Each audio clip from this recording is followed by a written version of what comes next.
12,000 years ago, someone carved a god into stone. And then they buried it, face down, in the dirt. No one knows why. You are standing in southeastern Turkey. The year is 1994. A Kurdish farmer named Mahmut Yildiz is plowing his field when his blade strikes something that shouldn't exist. What lay beneath would rewrite human history. Not a grave, not a village, but the oldest temple ever found, built 6,000 years before Stonehenge, before the wheel, before writing itself. And here is the part that keeps archaeologists awake at night.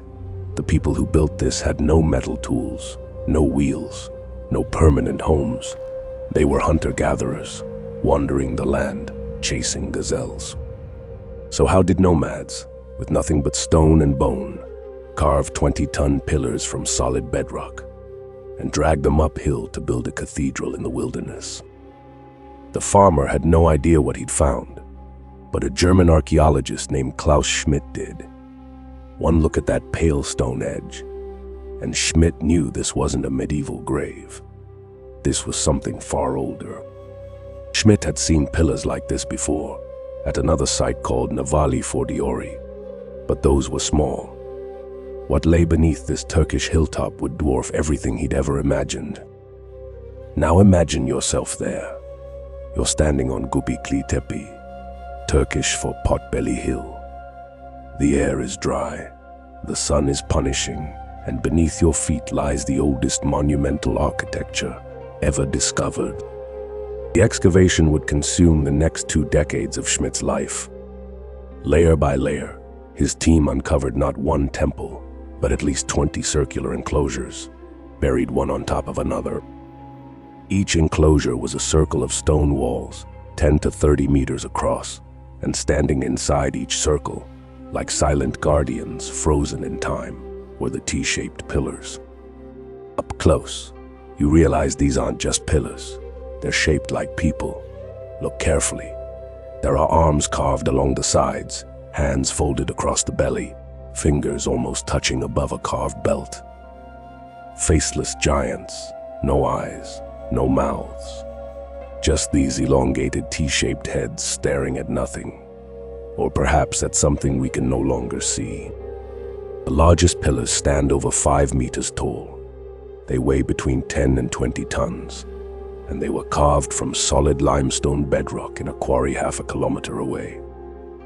Half a kilometer, no wheels, no draft animals, just human muscle, stone tools, and a vision so powerful it drove people to move mountains before they'd even learn to farm.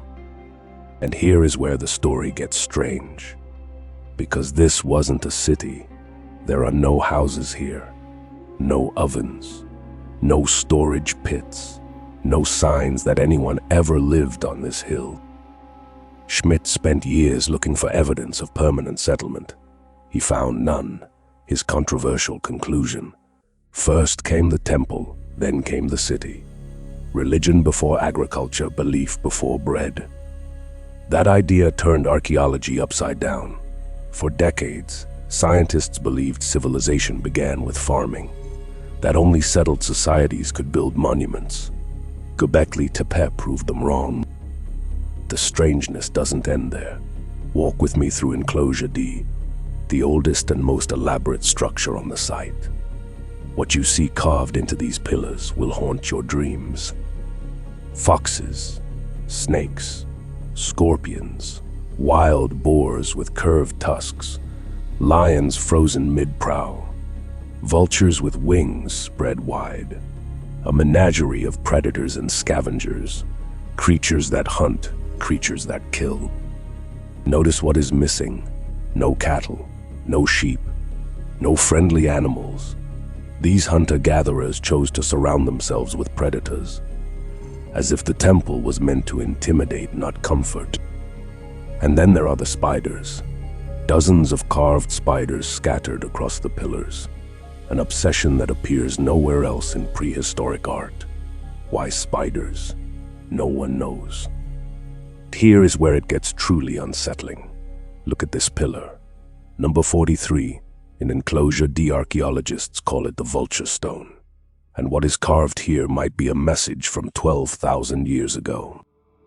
A vulture carrying a round object, a headless human body falling, a scorpion, strange circular symbols that look almost like, could those be constellations? In 2017, researchers from the University of Edinburgh made a startling claim. They believe this stone is a date stamp, a record of the sky on a specific night, 12,900 years ago. That date, approximately 10,950 BCE, the exact time of the Younger Dryas impact event, when some scientists believe a comet struck Earth, triggering a 1,000-year winter.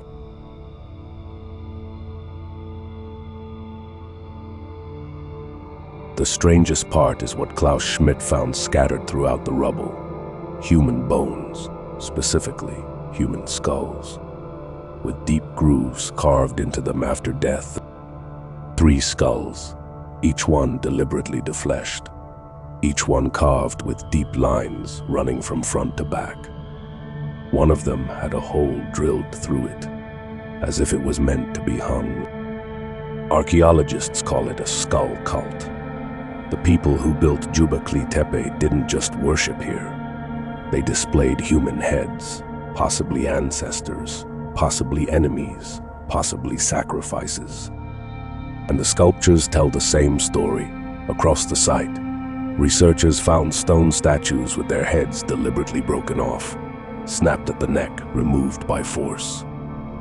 One carving shows a vulture carrying what appears to be a human head. Another shows a headless man with an erection, a symbol perhaps of life continuing after death, or something far darker. What kind of religion demands the display of severed heads?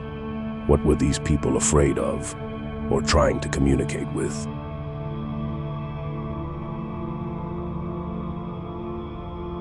This is the question that haunts every archaeologist who has walked this site. Around 8,000 BCE, after nearly 2,000 years of continuous use, someone deliberately filled every enclosure with rubble and dirt. Not destroyed, buried, carefully, systematically, as if they were putting the temple to sleep.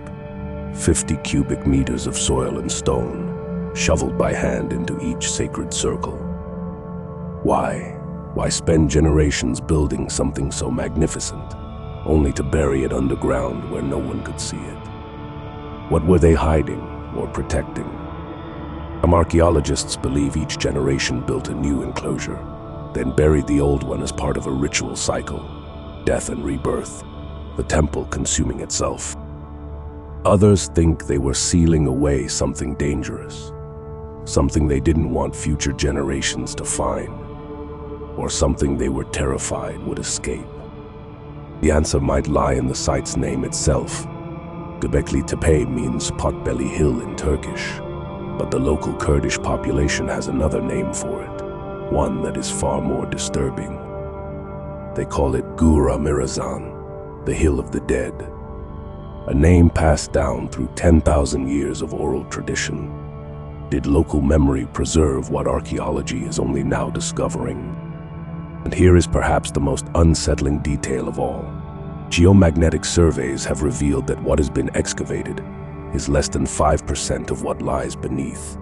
Over 20 more enclosures remain buried. 20 more temples waiting in the dark, still holding their secrets after 12,000 years. What else is down there that we haven't found yet? Klaus Schmidt died in 2014, his work unfinished. In his final interviews, he said something that still sends chills down the spines of his colleagues. Göbekli Tepe is not the beginning, it is the end of something. The end of what? A tradition, a civilization, or a warning that we're only now beginning to understand. So what was Göbekli Tepe? After 3 decades of excavation and debate, 3 theories have emerged, and each one raises more questions than it answers. The mainstream explanation, Göbekli Tepe was a pilgrimage site, a prehistoric cathedral where scattered hunter-gatherer tribes gathered for seasonal rituals. Birth, death, coming of age. This theory explains the lack of permanent housing. People didn't live here, they visited. Like pilgrims to Mecca or tourists to Stonehenge. They came, they worshipped, they left. But this explanation has a problem. Building these enclosures would have required hundreds of workers, laboring for months or years, who fed them, who organized them, who gave the orders. Which brings us to the second theory, one that makes archaeologists deeply uncomfortable. What if the builders weren't simple hunter-gatherers? What if they inherited this knowledge from someone else? Writers like Graham Hancock have proposed that Göbekli Tepe is the work of survivors, refugees from a lost civilization destroyed by the Comet impact, recorded on the Vulture stone. Mainstream archaeology rejects this theory entirely. There is no evidence of a prior advanced civilization in the archaeological record. But the absence of evidence, as they say, is not evidence of absence. And then there is the darkest theory of all, one that few researchers are willing to discuss on record. What if Göbekli Tepe wasn't built to honor the gods? What if it was built to contain something? Consider the evidence: the skull cult, the predator imagery, the deliberate burial, the local name, Hill of the Dead. What if these weren't temples? What if they were prisons for the spirits of the dead? Prisons that had to be sealed, buried under tons of earth and stone to keep whatever was inside from getting out. And if that is true, then the excavations have been doing the opposite of what the builders intended. We've been digging up what they spent 2,000 years trying to bury, and we've only scratched the surface. So here is the question I can't stop asking myself. 12,000 years ago, our ancestors built something so important, they couldn't let it be destroyed, only hidden. They buried their temples with the same care we bury our dead. They left messages in stone that we're only now learning to read. And they named this place the Hill of the Dead, a name that survived for 10,000 years. What did they know that we've forgotten? What did they bury that we're now digging up? And what happens when we finally uncover all 20+ enclosures waiting in the dark? Maybe some secrets are buried for a reason. Maybe our ancestors were wiser than we give them credit for. Or maybe, just maybe, they were trying to protect us from something we're not ready to understand. The Hill of the Dead is waking up, and you've just heard its story. I'm your guide through history's darkest corridors. Until next time, remember, some doors, once opened, cannot be closed.